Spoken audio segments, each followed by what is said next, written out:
Good afternoon, everybody. How's it going? Today on Zombies and Coffee, we will be talking about Walking Dead, Season 8, Episode 5, The Big Scary You. Now, I have a lot of notes today, but I am going to do my best to get through it as quickly and efficiently as possible while trying not to speak a million miles a minute. So let's just get right into it right now. In the opening of this episode, Gabriel is praying in the church at Alexandria. He's not asking to stay alive, but he's asking to not die without accomplishing something, more or less. I don't remember the exact words he said, but this will become important later on. But first we jump to one of many roundtable conversations in this episode. But before we get to the first roundtable, we have a cutscene of Simon bringing Gregory breakfast and being super nice to Gregory, telling him he made it himself. This is Simon's attempt to become Negan's right-hand man. Remember, at this point, we do not yet know that there is an attack about to happen on the sanctuary. So Simon thinks that he has Gregory in his pocket, which will get him the numbers for the hilltop, bringing him pretty much into favor with Negan and pushing Dwight out. That's why he's being overly nice to him. We see this again a little bit later on when Gregory starts to fall apart and Simon reassures him. But the title of this episode, The Big Scary You, is the opening speech that Gregory is giving to Negan. He's trying to sound confident. He's trying to sound like he understands Negan. But really, we will understand Negan a little bit more later on, but at this point, we still don't understand him at all, and nobody does. So, Gregory falls apart in this bit of a conversation, which is where Simon comes in and tries to reassure him, which ultimately does not work, because we know this from the season opener. Also, if you didn't realize why Dwight got up and left to have a cigarette, this was the point where he signaled Rick's group to start the attack. But before this attack happens, this is where we really see Gregory fall apart. And Negan tries to call out Gregory. He kind of does, but he thinks that Gregory's playing both sides. And really, Gregory's not. Gregory's only play right now is to have Negan be on his side, because Maggie is taking over the hilltop. And there is no way that Rick is going to trust Gregory, because he will 100% believe Maggie. But Gregory is not playing both sides. His only play is to have Negan back him so he can regain control over the hilltop and put all of the people at the hilltop at bay. And now we jump back inside the trailer that we got that small glimpse of in the season opener. And honestly, most of what happens in here is filler. Really only two important things happen in this entire scene. And they cut back and forth to it several times throughout the episode, but a lot of it, again, it's all just filler. It doesn't really mean too much. It doesn't really matter. And this is where weak Gabriel kind of becomes important. Negan talks about everyone having a weakness. And throughout this entire series, we've mostly seen Gabriel be weak, but we kind of seen him become a little bit stronger as the series has progressed. But the opening scene where he's praying to God, it makes him seem weak again. And also we bring back the very first time we met Gabriel when he let all of his parishioners die. So we're showing Gabriel as weak again because he can't fight off Negan. He has a shot. He doesn't take a shot originally. Then he tries to take one later on and completely misses. But Gabriel gets Negan to let us in. Gabriel doesn't just get Negan to confess about his wife and the fact that he had an actual wife and he cheated on her, and then when she did die, he couldn't put her down. That's a bit into his persona, but really what we see is that Negan sees people as a resource, as a currency, as a foundation. And he continues to talk about people having weaknesses and turning weaknesses into strengths. This is Gabriel's weakness becoming his strength. He got the background information on Negan to us, the viewer. And at this point, we pretty much don't need Gabriel's character anymore. And we might lose him because that is the second important part. But a little bit more before we get there. In this background information, we're gaining a lot more knowledge about how smart Negan really is. Now, he's all about the people, but he's not a slaver, and we will see this at the very end. Negan says, we kill the right people at the right time. So not only is he not a slaver, he's not necessarily a full-on crazy lunatic murderer. He's killing the right people at the right time. And he lays this plan out that he wants to kill Rick, the widow, which is Maggie, and the king, which is Ezekiel. And when he kills them, he'll be showing his strength to all of their people, getting the kingdom, the hilltop, and Alexandria to follow Negan. And I know we jump back and forth between the trailer, but I'm just going to get it all out of the way now, because the second thing that we really get out of this is at the very end, before they do the zombie walk, which is Negan saying to Gabriel, do you know how many people get sick from this? And then at the very end, we see Gabriel sick in the cell. Now, that could be something that he picked up from being covered in zombie guts, but at this point, we've seen Rick do it many, many times. And if we go to Fear the Walking Dead, we see Junkie Depp doing it all the time, and many other characters in The Walking Dead, and no one has ever gotten sick. But Gabriel gets sick so quickly that he could have gotten bitten. Now, we don't see the whole scene from them getting all the way from the trailer inside. It has the cut scene when the zombies fall off the loading dock. So, Gabriel could have gotten bitten in that whole fight to get from the trailer inside the sanctuary. But we don't know. We're going to go ahead and guess that he got sick from the zombie guts, because that was the line that Negan gave to us. But I'm on the fence. I don't know. I don't really have a prediction either way, but this is why I'm saying we are pretty much done with Gabriel. He served his purpose. Gabriel's purpose was to get the background information from Negan to us, the viewers. So now, if Gabriel as a character dies, we're done. We don't need him any longer. He's proven himself. He's shown his worth. That was the whole reason to keep Gabriel around right there. He starts talking about getting the doctor back to Maggie, but Eugene can now do that because he passed along that information. I really think that Gabriel's purpose in the show has been served, and I think that Gabriel's going to die because I'm fairly certain he got bitten. But even if he didn't get bitten, are they going to have enough antibiotics to combat whatever? He's going septic, if anything. He's got some of that zombie rotting flesh bile in his body. He's going to be septic from that. So are they going to have enough antibiotics in there? Or are they going to waste antibiotics to save Gabriel? Probably not. I think we're going to see the downfall of Gabriel now. In between some of these jumping back in the trailer cutscenes, we are at another round table while Negan is locked inside the trailer, but they don't know that. They think that Negan could potentially be dead, and Regina even says this. And with that, Simon says, I am Negan, because, as we've seen, they're all Negan. But as soon as they think that Negan, the real Negan, may or may not be dead, they go against what Negan wants. They want to sacrifice the workers, the people, the resource, the foundation. This is when we start to see the breakdown between all of the lieutenants inside the sanctuary.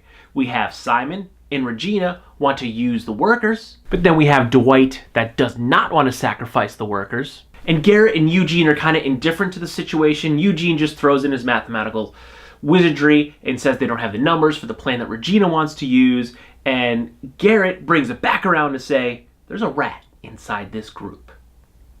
And of course, everyone thinks that the rat is Eugene because they all know Eugene came from Alexandria in Rick's group. He's been with Rick for a while. So they automatically assume that Eugene is the rat. And we see this several times. Simon and Regina continuously eyeball Eugene whenever this topic comes up. Dwight obviously does not, because we know that he's the one that's working with Rick and passing along all the information. And at the same time, Garrett, he's just kind of angry and he never makes the eye contact. Don't know what's going on in his head. But he doesn't make that same connection that Simon and Regina do. Man, there's too many names in this episode. In the cutscene in Dwight's room, Eugene is smart, so he picks up on the fact that everyone thinks that it's him, and he says that, plainly says that. And he thanks Dwight for having his back.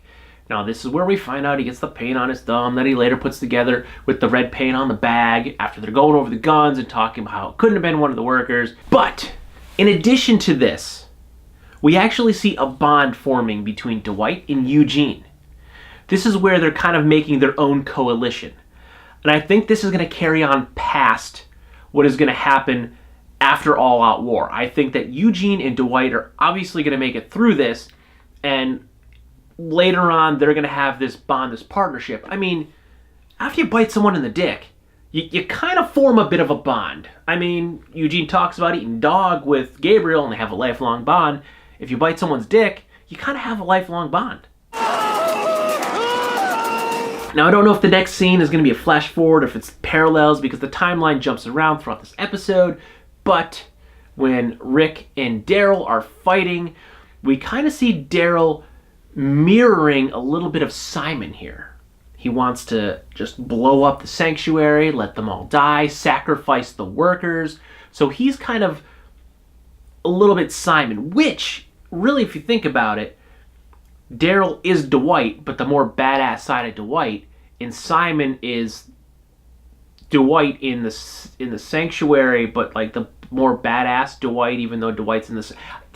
Daryl and Simon and Dwight, they're kind of melding together, but Daryl is getting more like Dwight and Regina, really, if you will, where he doesn't care about the workers. He's willing to sacrifice the workers for their cause. And the Savior's cause is to survive, so that's why Regina and Simon are willing to sacrifice the workers so they can survive, when Daryl is willing to sacrifice the workers so their side can win and survive. But the big takeaway, the very big takeaway from here is the Easter egg that they dropped. They just now linked Season 8 to Season 1 yet again. When Rick and Daryl are fighting, Daryl puts Rick in a chokehold. This is a throwback to Season 1 in the quarry when Shane and Rick are fighting with Daryl, and Shane puts Daryl in a chokehold. Daryl says chokeholds are illegal, and Rick reciprocates by saying chokeholds are illegal, asshole. And Daryl's like, yep. Just thought that was funny. It was a cool little Easter egg, again linking Season 8 to Season 1. And this is where we come back to our final roundtable conversation that is rudely interrupted by the coup taking place outside the door. All of the workers come up from the lower level, the only level that they're allowed to be on, and this is where Simon and Regina really lose it. They start arguing, Regina shoots someone, and this is when we hear the whistling, and Negan comes in. There's a little chitter-chatter back and forth, and Negan says, "We save people." And then one of the workers in the crowd yells, "Thank you, Negan. Thank God for you." This shows the power of Negan and how smart he is. He gets the people to trust him and believe in him no matter what's going on outside. Those people think that Negan can lead them to safety. And he knows there's safety in numbers, and he knows that the people are the resource. He calls them currency, yes, because really they kind of are. He could trade people or take people.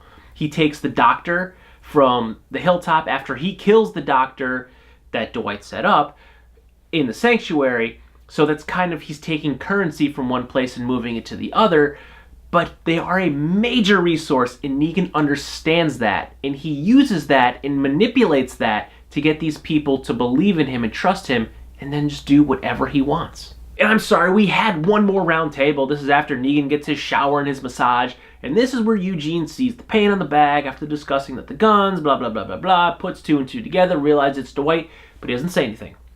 So I think that, again, Dwight and Eugene are forming a bond. They're going to work together no matter what happens. Those two have to be on each other's side because really, everyone thinks that it's Eugene.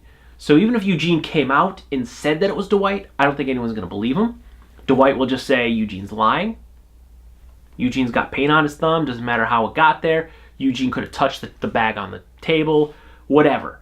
Eugene is not going to say anything because he's smart enough to know if he does, they're not going to believe him anyway. And he's going to ruin the only alliance he has, which is Dwight. And then we have Rick walking down the road, going to see the junkies. He sees the helicopter. What's up with the helicopter? I honestly have no idea what's going to go on with this helicopter. We had a helicopter way early on with the prison. That's how the prison and, oh man, what did the governor's, I can't remember what the governor's town was called, but this is the connection where the prison and the governor's group kind of came together. They both saw the helicopter crash, and then Rick and Michonne, I believe. I don't remember if Daryl was there, but a couple of them chase the helicopter wreckage and they follow, and that's how they find the governor. But I don't know what this helicopter is. This is totally new to me. So let's see what happens here. We conclude the episode with Negan talking to Eugene, telling him that he has his back either way. Now, this shows us that Negan does not think that Eugene did it. Now, other than Dwight, who knows that Eugene didn't do it because he did it, Negan is the only person that believes that Eugene is not the rat. So my prediction to what's to come is that Eugene thinks that Simon is the rat. He sees him getting really buddy-buddy over there with Gregory, and Gregory was wrong or didn't tell them about information that he could have. So I think because Negan thinks that Gregory is playing both sides and Simon is so nice to Gregory, Negan is going to think that Simon is the rat, and I feel like Negan is going to kill Simon. Because, spoiler, stop now if you don't want to know what I'm about to say, because I'm about to pretty much tell you how this season is going to end and something that happens in the books. 3, 2, 1. After Rick defeats Negan and does not kill him and locks him in a jail cell, Dwight takes over the Saviors. He becomes the leader of the Saviors. So I do not think that Negan is going to kill Dwight because Dwight will be the leader of the Saviors. Now, I could be completely wrong because Daryl is the spin-off of the badassery that Dwight is in the comics, and they're both living in the same plane of existence right now. It's like they always tell you in the time travel movies, don't go talk to yourself. You're going to break the space-time continuum. Well, they're breaking the space-time continuum right now because they're both existing on the same plane, and they're both technically the same person. So I could be completely wrong, and you can just kill Dwight. In which case, I don't know who's going to end up leading the Saviors because we know Simon and Regina aren't. We know that Garrett's totally incompetent, so they're not going to have Garrett leading the Saviors. Also, one thing that I noticed maybe 2 weeks ago was something that I could not predict from the actual trailer in the beginning. I think we're going to see that next week. I'm not going to tell you what that is because I want to see if you pick it up too. Drop a comment down below if you remember what I was totally unsure of in my trailer breakdown. It's going to involve a pair of hands. Close-up of a pair of hands that I couldn't put to a person. I know who they belong to now. But I predict that Simon is going to get the axe very soon. Dwight and Eugene are going to form an alliance that's going to span past all-out war. Regina's probably going to get killed in a fight. I think she's going to die unceremoniously. She's there. We don't really know why she's there. I mean, she's a leader. She's a lieutenant. But we know that Simon has the hilltop. Garrett has an outpost. There's a cat coming into the room right now. Baby cat agrees. She thinks that Regina's going to die unceremoniously. But we're going to go ahead and end that for this evening. So if you like this video or any of my other videos, don't forget to like, comment, share, and subscribe. Do not forget to smash that subscribe button and ring that bell so you get notifications next time I post a brand new video. Good night.